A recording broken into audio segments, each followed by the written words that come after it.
Laurent, bonjour. Bonjour Damien. Mais merci de m'accueillir chez toi dans l'Indre. C'est un plaisir. Alors Laurent, on t'a découvert sur les réseaux sociaux. Moi j'ai vu passer une vidéo où j'ai vu deux alpagas monter la dune du Pilat. Comment t'es venue l'idée de traverser la France avec tes alpagas? L'idée de faire un tour de France avec nos alpagas est venue un jour en croisant un randonneur sur un chemin. J'ai eu l'impression que cette personne venait de loin et que cette personne allait très loin et visitait la France à une allure humaine, loin de nos vitesses qu'on peut faire avec nos voitures, nos trains, nos avions. On revenait un petit peu plus à des vitesses normales. Et j'ai eu envie de visiter la France comme lui, en marchant, en prenant le temps d'apprécier un arbre, en prenant le temps d'apprécier quelque chose, des animaux dans un pré, écouter les oiseaux. Enfin, voilà, un retour à la nature, une communion avec la nature qui me plaisait, que j'avais envie de refaire à ma retraite, parce que c'est un projet de retraite dans lequel ma femme est entrée avec moi. Elle s'occupe de Yupanqui quand on marche, du jeune alpaga, et puis de la logistique aussi. Voilà, ça nous fait découvrir la France et on fait aussi découvrir la France à nos followers, puisque c'est un petit peu une découverte de la France à travers les yeux de nos alpagas. Et toujours au rythme des alpagas, ce qui te permet de mieux profiter de la nature, de découvrir des paysages. Exactement, c'est toujours au rythme des alpagas. On ne peut pas vous dire quand on part en randonnée, on ne peut pas vous dire quand est-ce qu'on rentrera. Ça va dépendre de la vitesse à laquelle on va le faire. C'est combien de fois on va s'arrêter pour manger, combien de temps, parce qu'il peut y avoir des herbes ou des feuilles qui sont très intéressantes. Donc on laisse les alpagas brouter. Et donc parfois ça peut durer 4 heures, 5 heures pour faire seulement une dizaine de kilomètres. Et puis on rencontre évidemment beaucoup de gens. Alors comment ils réagissent les gens quand ils te voient avec des alpagas, notamment sur la dune du Pilat? Alors ça c'est assez extraordinaire, parce qu'on voit un émerveillement dans le regard des gens. Et puis tout de suite, c'est les questions qui fusent. Qu'est-ce que vous faites avec ces animaux? Et on les confond souvent avec des lamas.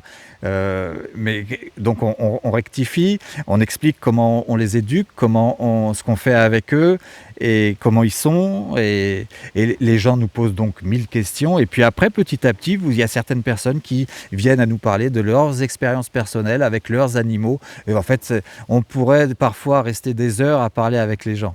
Alors, est-ce que tu peux nous parler du caractère de tes alpagas?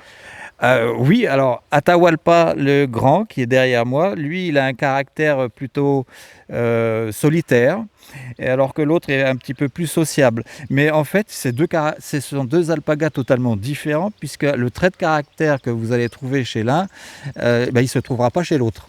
Et c'est ça qui en fait la complexité, aussi la beauté de la chose, quoi. On apprend toujours quelque chose avec eux. C'est pas comme un chien, c'est pas comme un cheval, c'est pas comme un âne. C'est vraiment très particulier. Est-ce que tout le monde peut posséder des alpagas? Voilà, la question est bonne, parce que posséder un alpaga, c'est quelque chose c'est un projet qu'il faut réfléchir avant. L'alpaga, c'est pas un animal qui aime être caressé. Or, quand il est petit, quand on voit cette boule de poil, la première chose que tout le monde a envie de faire, c'est de mettre ses doigts dedans. Et là, quand on fait ça, on abîme un petit peu le caractère de l'alpaga, puisqu'il n'aime pas être touché. Et lorsqu'il grandira, les codes ayant été un petit peu bousculés dans sa tête, il peut devenir agressif. Et à partir du moment où il devient agressif, c'est terminé, il n'y a plus rien à en tirer. Donc, nous ne faisons pas la promotion de l'alpaga, nous faisons voir ce que nous faisons avec nos alpagas, mais si jamais des gens sont intéressés pour avoir des alpagas chez eux, surtout qu'ils se renseignent énormément avant. Allez voir un éleveur professionnel qui vous dira comment on élève des alpagas, comment on les éduque, parce que ça s'éduque. Atahualpa, et il a 6 ans, il est éduqué, vous pourrez rentrer dans le pré, il ne viendra pas vous voir, il ne viendra pas vous chercher. Par contre, Yupanqui, qui lui a 2 ans, il est en cours d'éducation, et il y a des choses qu'il faut encore consolider. Alors Laurent, comment peut-on te suivre sur les réseaux sociaux? Alors c'est très simple, nous avons une page Facebook et une page Instagram. Il suffit de venir nous rejoindre et de visionner les vidéos qu'on fait. On s'est rendu compte qu'il y avait beaucoup de retours et qu'on avait des retours très très enrichissant et très motivant.